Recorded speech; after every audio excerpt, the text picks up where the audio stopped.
안녕하십니까. 방금 소개받은 최상한이라고 합니다.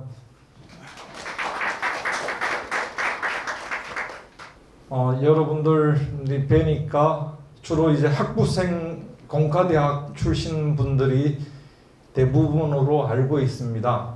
저는 이게 사회과학대학에서 행정학과 교수로 있기 때문에 공대 학생들을 만나기는 거진 어렵습니다.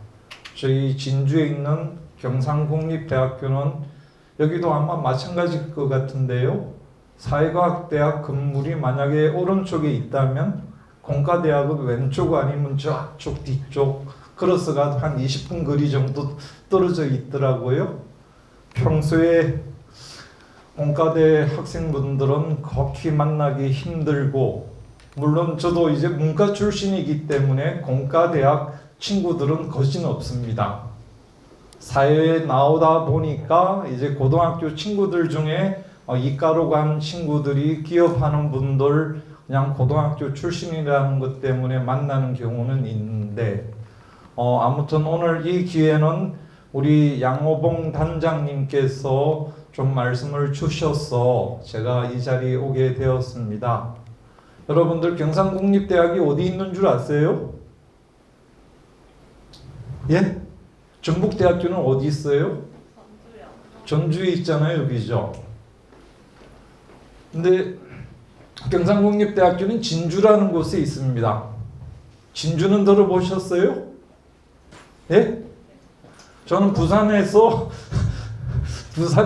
진주 가는 버스를 자주 타는 편이에요.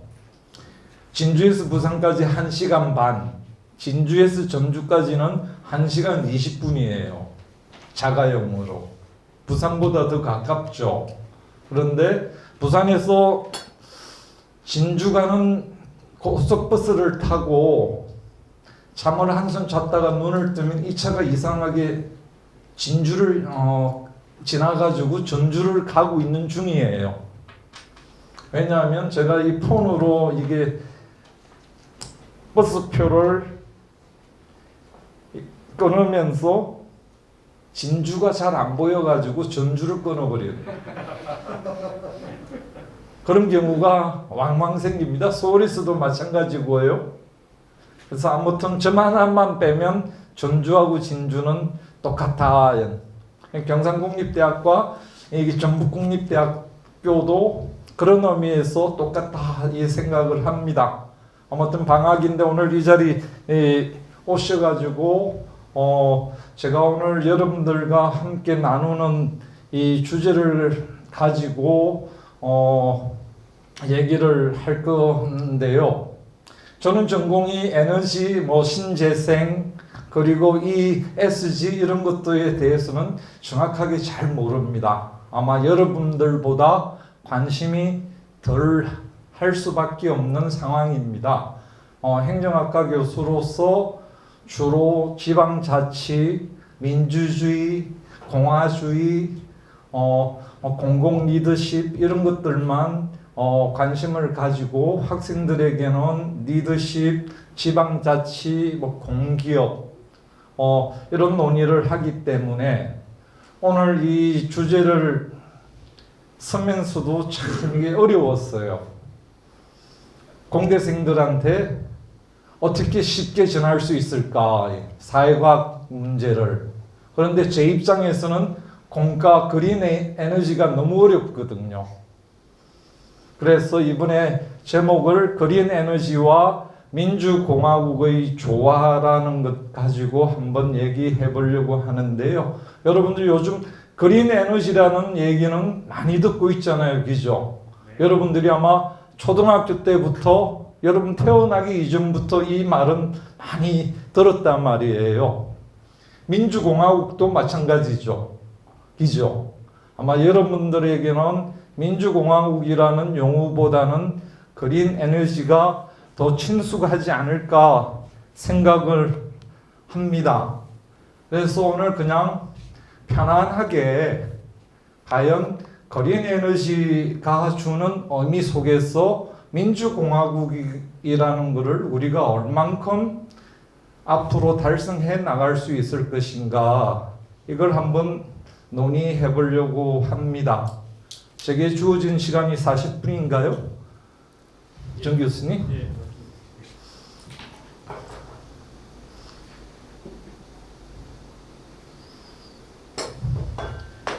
그래서 저는 이게 한 크게 4가지 정도 목차를 가지고 여러분들하고 말씀을 나누려고 하는데요. 첫 번째가 5.16 군사 쿠데타. 여러분들은 어떻게 받아들일 줄 모르겠습니다. 아마 5.18 민주화 운동도 여러분들은 이 생소한 거죠, 기죠. 그런데 5.16 군사 쿠데타가 우리나라 역사, 현대사에 얼만큼 영향을 미쳤고 그 영향이 지금까지 여러분들 생활에도 계속 지속되고 있다. 여러분, 그럼으로 인해서 여러분들의 생활, 우리 현대사가 얼만큼 왜곡되어 있는 것인지 이걸 좀 이야기를 해보고요. 그 다음 우리가 그린 에너지라고 하면 에너지를 강성 에너지와 연성 에너지 두 종류로 좀 분리를 할 수 있다. 두 종류를 분리하면 그린 에너지는 강성 에너지에 속할까요? 연성 에너지에 속할까요? 예? 연성이라는 게 우리 영어로 하면 soft, 부드러운 에너지. 예? 강성 에너지는 그냥 강한 에너지, 딱딱한 에너지. 그러면 연성 에너지, 그린 에너지는 연성 에너지에 가깝겠죠. 이 연성 에너지, 소프트라는 것이 우리 공공성, 민주주의, 공화주의, 자유주의와 어떤 관련성이 있을 것인가. 그걸 말한 이후에 그린 에너지와 민주공화국을 조합하는 것을 한번 간략하게 말씀드려 보겠습니다. 우리가 지금 코로나19 시대에 살고 있잖아요. 2년 전부터. 그래서 각종 언론에서는 코로나19가 끝나게 되면 결국 A씨는 새로운 A씨로 된다. 애프터 코로나 A씨가 된다고 그렇게 이야기를 하잖아요. 근데 아직까지 코로나19는 또 이번에 재확산 조짐을 보이면서 언제 끝날지도 모릅니다. 그런데 우리 한국 현대사를 정리해 보면 5.16 군사 쿠데타라는 것이 A씨거든요. 애프터 쿠데타. 5.16 군사 혁명이 일어난 이후에 패러다임은 도대체 어떻게 되어 있을 것인가? 이걸 한번 보게 되면요, 우리가 여기 1900 대한민국이 정부가 1948년 수립되었잖아요, 그죠? 1948년 7월 17일 날 대한민국 헌법이 제정이 되면서 그때 정신은 민주공화국으로서 주민자치를 철저히 수행해 나가자는 것이었습니다. 1948년부터 시작해서 우리가 1961년 5.16 군사 쿠데타가 일어나기 이전까지는 여러분들이 엄면동 마을에서 여러분들 스스로 자치를 할 수 있는 생태가 조성되고 있는 단계였어요. 그런데 5.16 군사 쿠데타가 일어나면서 이 씨앗을 싹그리 다 엎어버렸어요. 그러다 보니까 우리 주민자치라는 것, 여러분들이 말하는 자치라는 것, 대학자치, 교육자치, 지방자치라는 이런 자치라는 것이 제도가 사라지고 말았습니다. 5.16 군사 쿠데타 이후에 30년 동안 1995년 다시 지방자치가 부활할 동안 자치라는 것은 그냥 사라져버린 상태에서 암흑기를 맞았다는 거예요. 제가 자치 이야기하는 건데, 자치라는 것은 앞으로 이야기하겠지만 민주공화국의 핵심입니다. 그 핵심이 없어졌다는 것이죠. 그리고 나서 여러분들이 잘 아는 1987년 60 민주화 운동에 의해서 헌법이 개정되고 대통령을 국민이 직접 뽑는 시대가 도래를 했잖아요. 근데 이것이 도래하고 나서 지금 30년이 지났음에도 불구하고 5.16의 잔재는 그대로 남아있다. 그 다음에 큰 변화가 뭐냐면 1998년 IMF 체제입니다. 아마 여러분들 지금 연배가 IMF 전후에 태어난 분들이 대부분일 것 같은데요. 그죠? 아마 그때 아버님들, 어머니들 엄청나게 힘들었던 시간들을 보냈습니다. 우리 역사에서 이 세 가지 1961년에 5.16 군사 쿠데타, 그리고 1987년에 민주화 운동, 1998년 IMF 체제, 이 체제를 맞으면서 대한민국의 법이 상당히 많이 바뀌는데, 이 법이 바뀌는 것이 주민자치를 하고 민주공화국을 할 수 있을 만큼 발전적으로 바뀐 것이 아니라 오히려 퇴보가 되었다는 겁니다. 그 속에서 지금 우리가 21세기를 살고 있다고 보시면 되겠습니다. 이러다 보니까 우리가 BTS 나오고 기생충 영화, 최근에는 임윤찬 피아노 이렇게 나오고요. 대한민국이 선진국 반열에 올라간 것은 사실상 맞습니다. 물질적으로, 문화적으로 선진국이라고 우리가 얘기를 하지만 5.16 군사 쿠데타가 남겨놓은 잔재에 의해서 우리는 태어나서부터 시작해서 죽을 때까지 OECD 선진국 중에서도 가장 열악한 복지국가에 속하고 있습니다. 이런 모든 것이 5.16 군사 쿠데타가 남겨놨던 잔재가 해소되지 않았기 때문에 이렇다고 봅니다. 저도 국립대학교에서 강의를 하는데요. 학생들한테 이런 말 합니다. 국립대학교 같으면 적어도 등록금 무상으로 다 되어줘야 된다. 그리고 여러분들이 집에서 일어나가지고 학교 올 때 대중교통수단 타는 거는 한 달에 적어도 한 30만 원 정도 차비는 무료로 타고 다닐 수 있도록 해줘야 된다. 여기 현실적으로 실행되고 있는 나라가 유럽 복지국가들이 다 이렇게 하고 있거든요. 학부생들 등록금 다 무료입니다. 이렇게 할 수 없는 구조를 만들어 놓은 것이 5.16 군사 쿠데타의 악영향이라고 저는 생각을 하고 있습니다. 이러다 보니까요, 우리가 작년이 아니고 이번 달 5월 달이죠. 5월 달에 대통령 선거 있었죠, 그죠? 5월 달에 대통령 선거 있었는데 지금 이러다 보니까 경제 양극화라는 말은 우리들이 많이 들어봤는데 정치 양극화도 이제 더 심해지고 있다. 이 정치 양극화라는 것은 뭐냐면요, 대통령을 지지하는 사람과 지지하지 않는 사람이 대통령 업무를 평가하는 이 격차가 아주 벌어지고 있다는 겁니다. 더 심하게. 그래서 우리 보면 1990년대 김영삼 정부, 김대중 정부부터 시작해서 노무현 정부까지는 정치 양극화가 그렇게 심하게 일어나지 않았어요. 그런데 이명박 정부부터 시작해서 박근혜, 문재인 정부에 들어오면 국민의힘을 지지하는 사람들은 문재인이 정말 나쁜 놈이고 간첩이고, 그죠? 문재인을 지지하지 않는 사람들이 그렇게 생각을 하는 반면에 문재인을 지지하는 사람은 다른 국민의힘은 아주 나쁜 새끼들이고 그렇게 되어 있는데, 지금 우리 현실이 더 이 격차가 많이 벌어졌다는 거예요.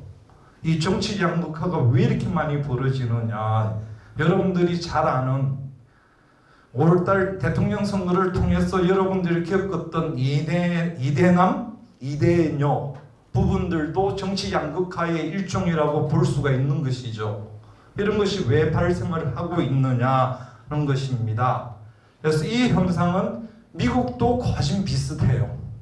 미국도 보면 레이건 대통령부터 이 정치 양극화가 벌어지기 시작하면서 오바마 대통령 그리고 트럼프 대통령, 바이든 대통령이 들어서는 더욱더 벌어지고 있습니다. 왜 이런 현상이 미국뿐만 아니라 대한민국 그리고 유럽에서도 전개가 되고 있느냐? 물론 유럽은 우리나라보다 미국보다 정치 양극화가 심하지 않습니다. 낮아요. 경제 양극화도 낮습니다. 이런 것이 우리가 제대로 된 민주공화국을 하지 못하기 때문에 발생하고 있다고 이야기 드릴 수가 있습니다. 그러면 이런 양극화가 우리 에너지 관점으로 보게 되면 어떻게 발생이 되고 있느냐 한번 추론을 해본다면요. 에너지의 과거라고 생각하면 지금도 현재 진행형으로 되는데 대부분 에너지는 어디서 옵니까? 우리가 발생하는 에너지는 다 어디서 오나요? 배럴리에서 옵니까? 태양광에서 옵니까? 석유에서 옵니까? 석탄에서 옵니까? 어디에서 오는 에너지가 가장 많죠? 원전. 원전도 있긴 이쪽이죠. 원전보다 더 많이 오는 것은 화석에서 오는 에너지가 우리나라 전체 에너지의 과반이 넘죠. 쉽게 말하면 석탄에 의해서 이루어지는 에너지. 우리가 주로 말하는 화석 연료, 원자력 에너지는 강성 에너지, 하드 에너지라고 이야기들을 많이 합니다. 이것은 에너지가 화석과 석유 그리고 원자력 이런 부분들은 고갈될 수 있는 가능성도 상당히 많죠. 석탄도 이제 앞으로 몇 년 있으면 고갈되어 나가는 거고요. 석유도 마찬가지이고. 그런데 이것은 뭡니까? 우리 환경 유발을 심하게 하는 거죠. 환경 리스크가 심하게 일으키게 된다. 그리고 중앙 집중적이고 중앙 권력화가 되어 있습니다. 그러다 보니까 흔히들 이런 에너지를 우리는 강성 에너지라고 부르고 이 강성 에너지가 산업혁명 이후부터 시작해서 지금까지 대세를 이루고 있습니다. 한 100년 이상을 대세를 이루고 있다는 것은 뭡니까? 중앙 집권 권력이 이 에너지 시스템을 그대로 이용을 한다는 거죠.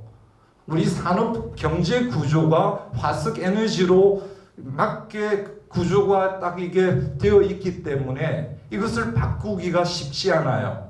그걸 통해서 기득권을 가지고 있는 많은 사람들이 있잖아요. 미국 예를 들면 석유화학 하면 이 부분들을 다 청산을 시켜야 되는데 미국의 대기업들이 없앨 수가 없잖아요. 그죠? 한국도 마찬가지죠.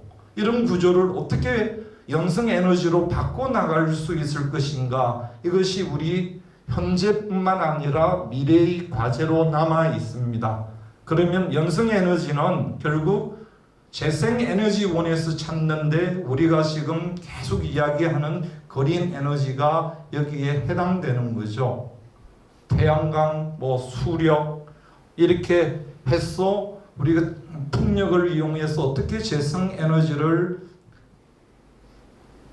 더욱더 발전시켜 나갈 수 있을 것인가. 그런데 재생에너지는 이게 우리가 강성에너지에 비해서 환경 리스크가 높아요, 적어요? 훨씬 적쪽이죠. 예? 물론 태풍이 오고 한여름에 40도까지 올라가면 리스크가 조금 있긴 있죠. 예? 산불도 나고 자연재해도 물론 이 자연재해라는 것이 우리 강성에너지로 만들어 놓은 탄소 배출 때문에 지금은 지구가 온난화가 아니라 완전히 열대화 되어 가고 있죠. 그죠? 그래서 우리가 강성에너지와 연성에너지 개념을 어떻게 가질 것인가. 그래서 혹자는 연성에너지를 중심으로 한 에너지 민주주의를 창출시켜 나가자. 여기서는 에너지를 공급하는 측면과 그 다음 소비하는 측면, 공급자와 소비자가 같이 참여하면서 에너지 공동체, 에너지 마을을 주민 참여 주도로 만들어 나가자 하는 운동들이 일어나고 있다는 것입니다. 그래서 우리가 지금 그린 에너지 전환기 현황과 과제라고 이야기를 하지만 여기 도표로 보면 여기 지금 빨간색인가요? 여기 무슨 에너지입니까? 지금 말하는 우리가 말하는 화석 에너지죠. 강성 에너지, 화학 대부분이 우리가 화력에 의해서 이루어지는 겁니다. 석탄에 의해서. 그 다음에 위에 이게 노란색인가요? 여기 무슨 에너지일까요?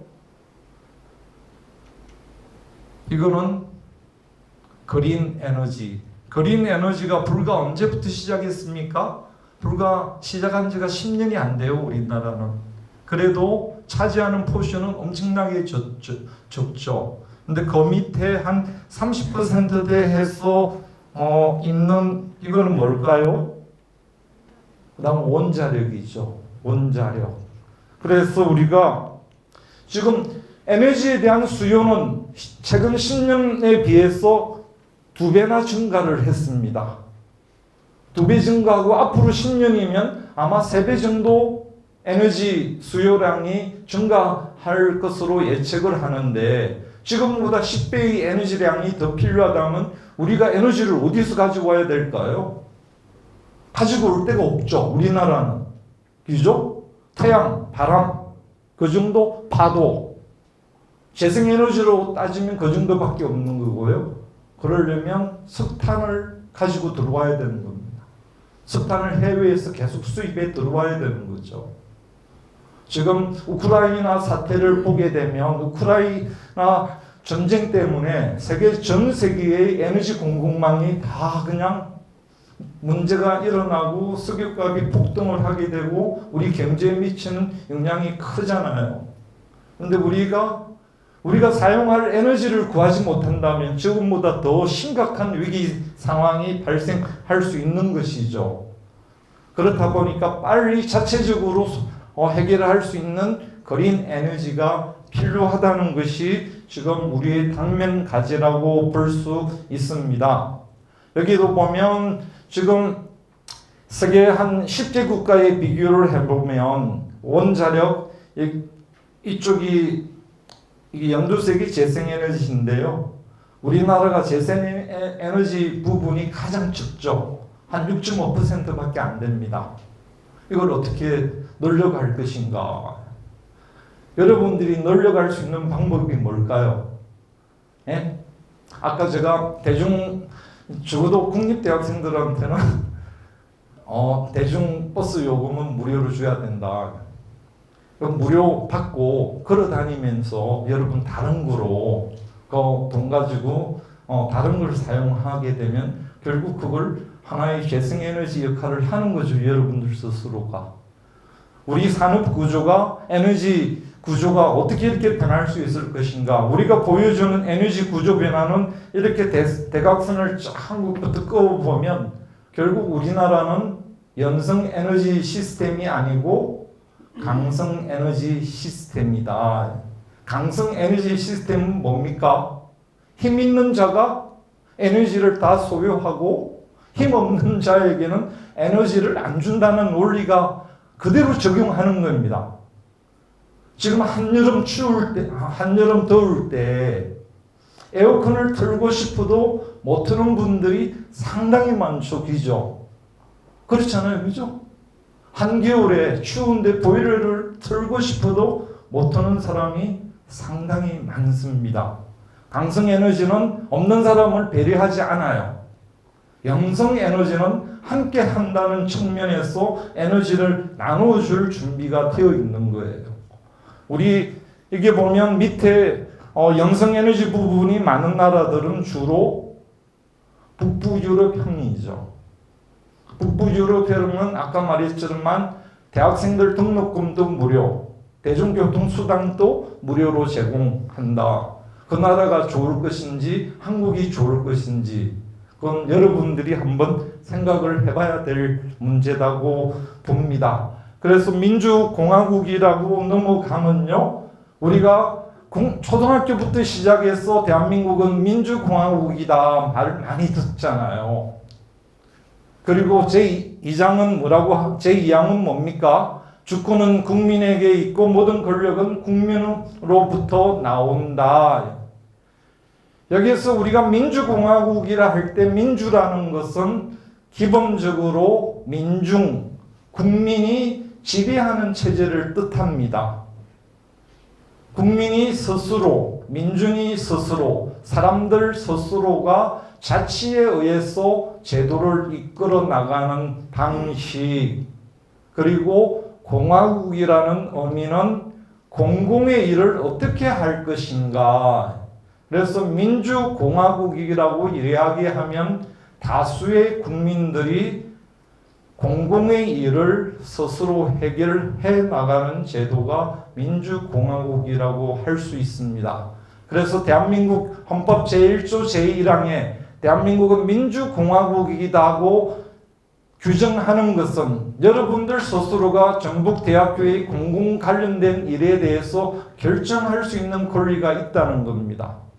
전북도의 일도, 대한민국의 일도 그 속에서 주권이라는 개념이 나오죠. 여러분, 나는 대한민국의 주권자다. 주권자 아닌 분 계세요? 혹시? 주권자. 주권을 행사해 보신 분? 주권 행사해 보셨어요? 언제 해 보셨어요? 예? 투표할 때 행사하는 게 주권일까요? 그러면 투표권이 만 18세 이상부터 나오죠, 그죠? 그럼 만 18세 미만은 국민이 아닙니까? 예? 우리는 여러분들 주권 행사하는 것이 투표할 때만 투표. 그런데 주권이라는 것은 최고 의사결정권을 주권이라고 말을 합니다.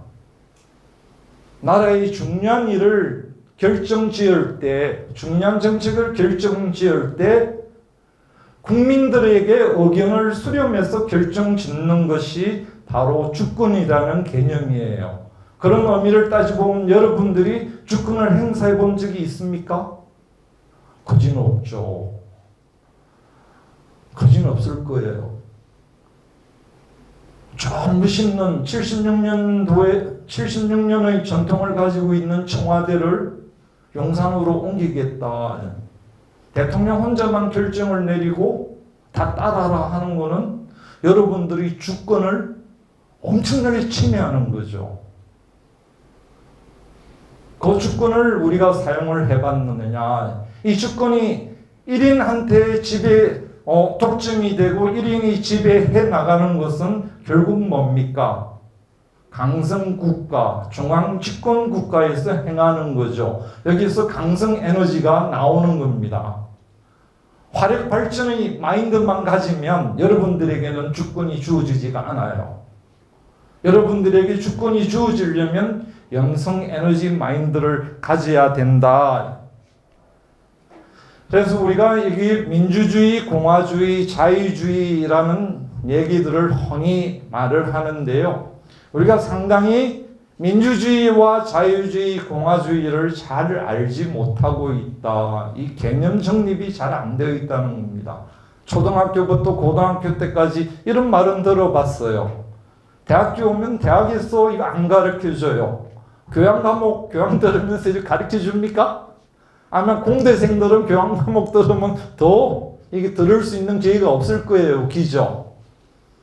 기본적으로 민주주의는 아까 말씀드렸던 인민주권이라는 것, 그리고 평등가치, 그래서 공공성을 강조하는 거죠. 민주주의라는 개념 자체가.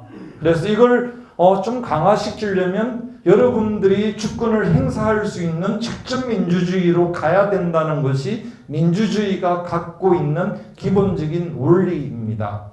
그러면 민주주의 반대를 자유주의라고 할까요? 공화주의라고 할까요? 자유주의가 민주주의 반대다 이렇게 이야기는 할 수는 없습니다. 그렇지만 19세기에 이 민주주의를 다른 형태로 변화시키기 위해서 자유주의가 등장하게 됩니다. 민주주의는 고대 그리스 아테네부터 시작해서 지금 2500년의 역사를 가지고 있는데 자유주의는 불과 제도화된 것이 한 150년 정도밖에 안 됩니다.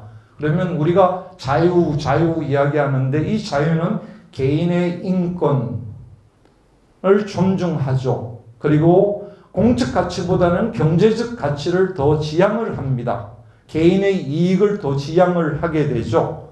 그래서 자기 소유권을 주장을 강하게 합니다. 그러다 보니까 우리가 민주주의와 자유주의가 양립하기가 상당히 어려워요. 쉽지 않아요. 나는 내 평등을 찾는데 그러면서 반쪽 아래인 다른 나는 나의 이익을 찾을래. 이런 모순들이 일어나는 거죠.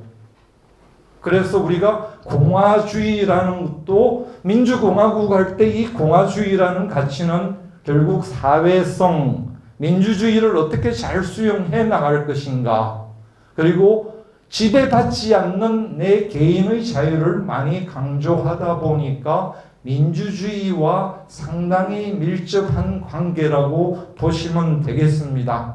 그래서 여기서 말하는 민주주의와 공화주의의 개념들을 다 합치면 결국 우리 헌법에 보장되어 있는 민주공화국 정신이 될 수 있는 것이고요. 자유주의 이 가치만 떼서 묻는다면 유신헌법 전문에 나오는 자유민주적 기본 질서에 합당하게 됩니다. 아까 제가 5.16 군사 쿠데타의 잔재라고 했는데요. 대한민국 헌법에는 자유민주주의라는 말이 한 번도 나오지 않습니다. 그런데 요즘 여러분들은 자유민주주의라는 말을 상당히 많이 듣고 있죠. 그죠? 그런데 우리나라 헌법에 자유민주적 기본 질서라는 용어가 딱 한 번 나오는데 이것이 언제 우리나라 헌법에 반영되었냐? 여러분들이 잘 아시는 유신헌법 5.16 군사 쿠데타가 일어나고 나서 11년 이후에 박정희 대통령이 장기 집권하기 위해서 만든 헌법에 자유민주적 기본 질서라는 용어가 등장하게 됩니다. 그래서 지금 시간 관계상 이 부분들은 우리가 자유주의, 신공화주의, 공동체주의 이런 얘기를 많이 듣고 있습니다. 여러분들이 공대생들이 얼마나 이제 많이 듣고 있는지 모르겠지만 여기서 말하는 이게 자유주의, 신공화주의, 공동체주의에서 말하는 자유라는 개념이 도대체 어떤 개념일까? 자유를 바라보는 시각도 상당히 다르다는 겁니다. 자유주의 입장에서는 내 개인의 자유만 원하면 돼. 그래서 소극적인 자유로 일으킬 수가 있는데 우리가 공화주의 입장에서 보는 자유주의는 내가 누구로부터 지배를 받지 않는 자유, 내가 누구로부터 지배받지 않는 자유라고 할 때 여러분들이 지금 자유적인 상태입니까? 엄마 아빠로부터 조금이라도 지배받죠. 남친 여친으로부터 지배받잖아요. 그죠? 에? 강성 에너지로부터 지배받습니까? 안 받습니까? 엄청나게 지배받죠.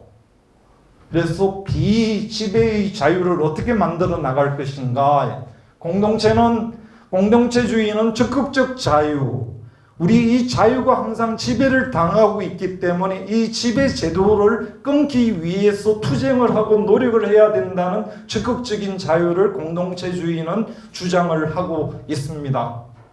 우리가 이 세 개의 정치사적 조리에 의해서 개인의 자유를 바라보는 시각이 다 다르다.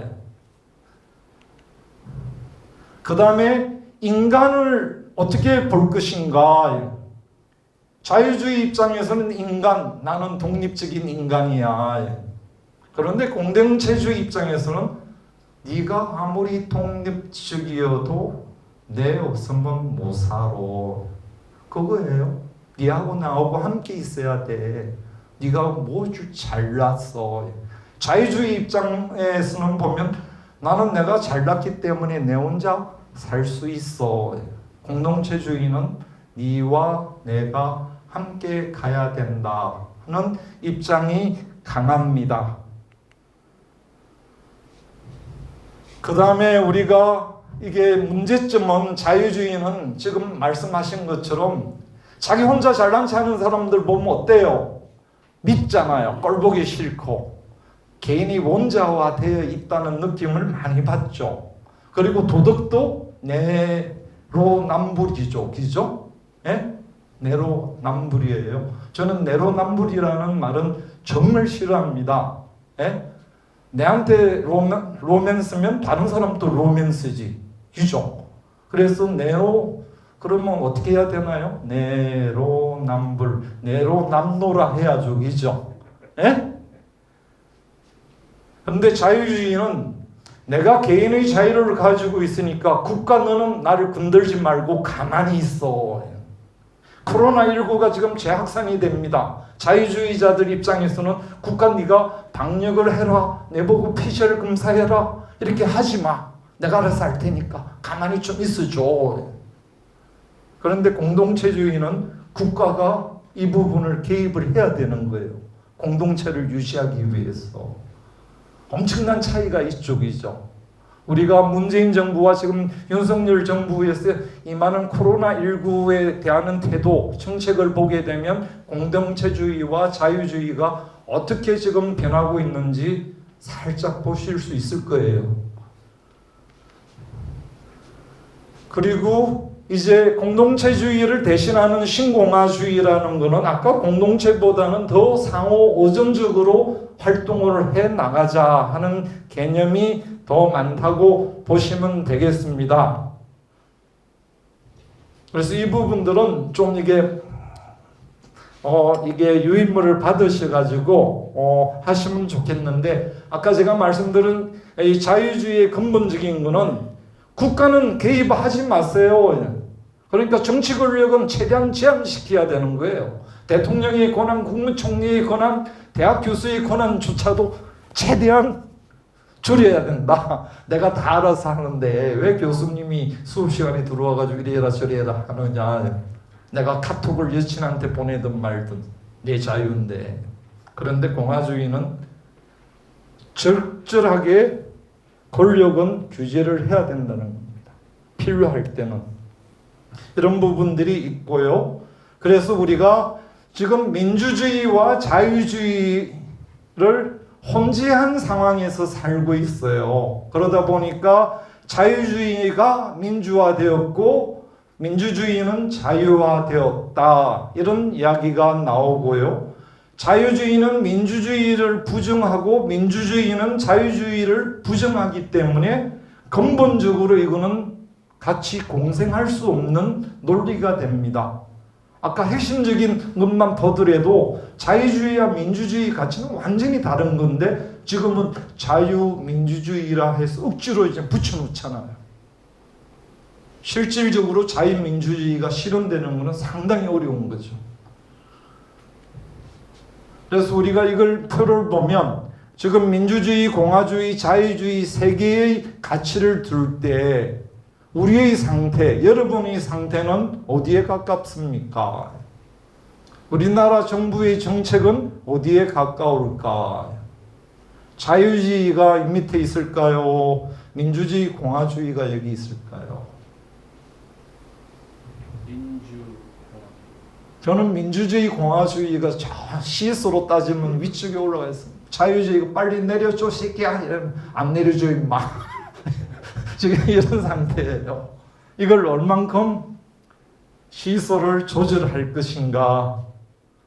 여기에서 답이 있다고 저는 생각을 해요. 강성에너지와 영성에너지도 여기에 답이 있고요. 물론 사립대도 대학생들한테 국가에서 지원을 많이 해주면 좋죠.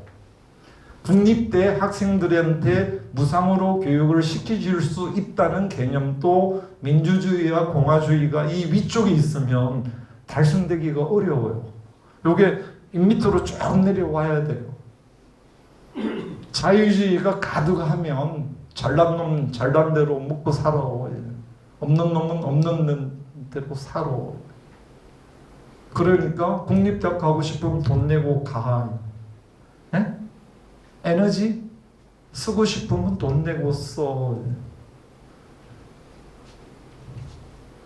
그래서 우리가 경영학에 뛰는 놈 이론이라는 거 있어요. 이게 영어로 하면 이노베이터 티오리라고 하는데, 세상에 3%의 소비자가 물건을 딱 처음 상품을 사기 시작하면 이것이 갑자기 대박 터진다는 거예요. CU나 세븐일레븐에 상품이 하나가 딱 들어갔을 때 무슨 땡땡이 라면이 들어갔는데 전북대학교 학생들 3%만 사 먹으면 여기 전북대학교에서 대박이 터져요. 그리고 나서 전주 한옥마을에 가가지고 다 대박이 터지고 전국에 다 대박이 터진다. 3%. 그래서 이 순간이 티핑 포인트라고 하는데요. 모든 것이 대박 터진 거는 분명히 그 마법의 순간이 있다는 거예요. 대박 터진 이유가 있다. 이 티핑 포인트가 결국 전 국민의 3%, 학생들의 3%가 바로 움직여줄 때는 변화를 일으킨다는 겁니다. 우리 현대사에서 이 그림은 1980년 60 항쟁입니다. 이한열 열사가 체류탄에 맞아서 숨지고 장례식을 할 때 한 1980년에 100만 명이 서울시청 앞에 모였습니다. 그 당시에 딱 국민들 3%가 모인 거죠.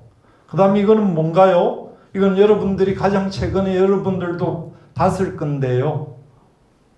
광화문 촛불이잖아요. 광화문 촛불도 전 국민의 딱 3%가 모였습니다. 그래서 3% 뛰는 주민들이 있으면 자유주의 사고를 상당히 바꾸어서 직접 민주주의로 하는 사회 전환점을 이룰 수 있다. 여기 있는 부분들이 예시입니다.